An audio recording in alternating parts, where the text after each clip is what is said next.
गीता भट्ट, सवाल ये आपसे मेरा कि भाई गिरिराज सिंह जो कह रहे हैं, देवेश चंद्र ठाकुर जो कह रहे हैं, ये कौन सा एजेंडा है? बेगूसराय के एमपी बन गए, सीतामढ़ी के एमपी बन गए, मेंबर ऑफ पार्लियामेंट बन गए, सबका रिप्रेजेंटेशन करना कॉन्स्टिट्यूशनली ही is bound, they are bound. ये कौन सा एजेंडा है प्रोफेसर गीता भट्ट? गरिमा जी देखिए, जब संसद में चुनकर जब कोई भी सांसद जब आता है तो वह संसद में जाकर शपथ लेता है, जैसे आपने अभी बताया भी कि किस प्रकार से पूरी शपथ ली जाती है और शपथ में आप क्या कहते हैं, आपसे क्या अपेक्षा है इस संविधान की, इन सांसदों से, और उस अपेक्षा पे खरा उतरना चाहे किसी भी पार्टी का हो, यह आवश्यक है कि वह जिस संसदीय क्षेत्र का प्रतिनिधित्व करता है वहां के लोगों के लिए वो काम करे। परंतु विषय ये है कि जहां इस प्रकार की जो टिप्पणियां आ रही हैं, वहीं एक तरफ हम देख रहे हैं कि कई ऐसे राजनीतिक दल हैं, जैसे उदाहरण के लिए अभी शायद कल या परसों की बात है, चल हो जा शुरू। केसरिया से मन जोगी हुआ रे, दिल झूमे देखो पतवारा हुआ रे, दिल झूमे देखो पतवारा हुआ रे। हर पल मनाओ केसरी त्योहार। विमल बोलो जुबान केसरी। केरल में इंडियन मुस्लिम लीग के 3 सांसद हैं, प्रतिनिधि के नाते जो है नई संसद में बन के आएंगे। वहां रैली निकाली जाती है वहां के इंडियन मुस्लिम लीग के द्वारा, और उसमें किस प्रकार के नारे लग रहे हैं। एक राजनीतिक दल वहां एक रैली निकाल रहा है और उसमें नारे जो लग रहे हैं, नारों में ये है कि जो एक हिंदुओं को हम काट डालेंगे, हिंदुओं को हम रामायण नहीं पढ़ने देंगे, इन्हें मंदिरों में उल्टा लटका देंगे। ये पार्लियामेंटेरियन कह रहे हैं प्रोफेसर गीता भट्ट, सांसद कह रहे हैं इंडियन यूनियन मुस्लिम लीग के।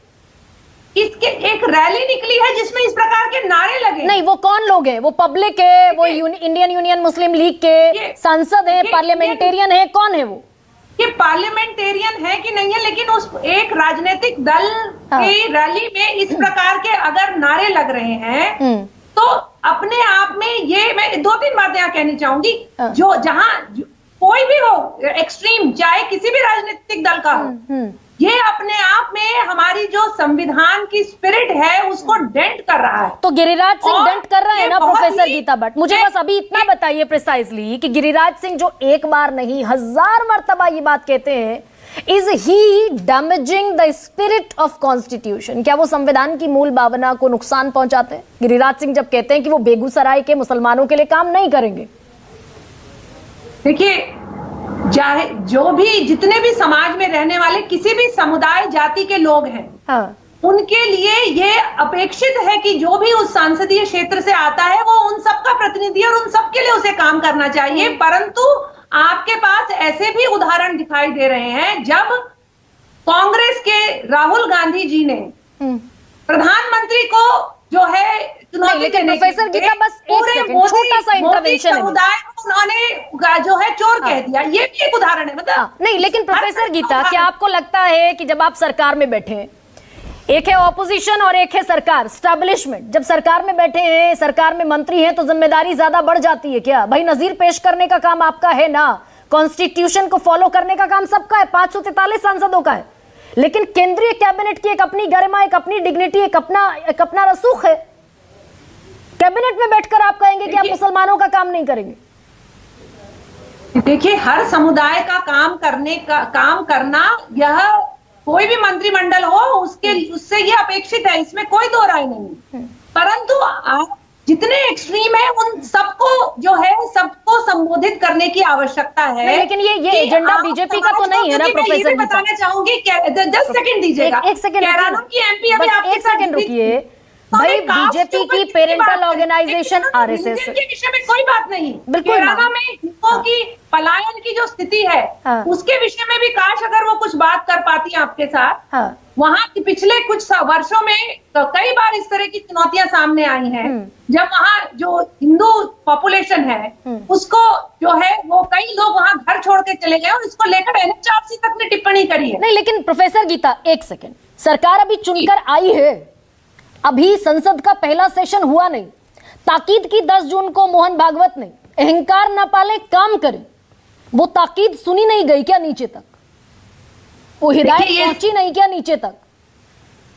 देखिए ये विषय जो है पूरा जो राजनीतिक कुनवा आप कह लीजिए जितने राजनीतिक दल हैं उन सब के लिए है कि प्रतिस्पर्धा एक अच्छी बात है, लेकिन उस प्रतिस्पर्धा के अंदर आप अगर जो है कहीं ना कहीं एक शत्रुता को पाल लेंगे या अगर एक इतना वैमनस्य से इतना ज्यादा कर लेंगे वो गलत है। चुनाव खत्म हो गया, अब आगे देश को आगे बढ़ाना है, देश को का नेतृत्व अच्छे से करना है, ये विषय है। तो और उसके सबके लिए है वो ताकीद, ऑपोजिशन है, लेकिन जो विपक्षी पहले- दल है, उनका भी उतना ही योगदान है। लेकिन क्योंकि प्रोफेसर उनकी गीता, कहीं ना कहीं आप कह रही हैं सबके लिए सकारात्मक ताकीद है। भूमिका की आवश्यकता है, ठीक है मैम। सकारात्मक आलोचना की उनसे हाँ, लेट मी अपेक्षा है। प्रोसीड। मोहन भागवत कह रहे हैं अहंकार ना पाले काम करे, और आरएसएस किसकी parental organisation? Bharatiya Janata party की पेरेंटल ऑर्गेनाइजेशन। अब वो पेरेंटल ऑर्गेनाइजेशन की बात सुनने को अपने दल के लोग राजी नहीं, गिरिराज सिंह राजी नहीं है, देवेश चंद्र ठाकुर राजी नहीं है, उन्होंने रख दिया ताक पर, हमारे यहाँ टांड कहते हैं गांव में, टांड पर रख दिया कॉन्स्टिट्यूशन उठाकर। लेकिन आलोक शर्मा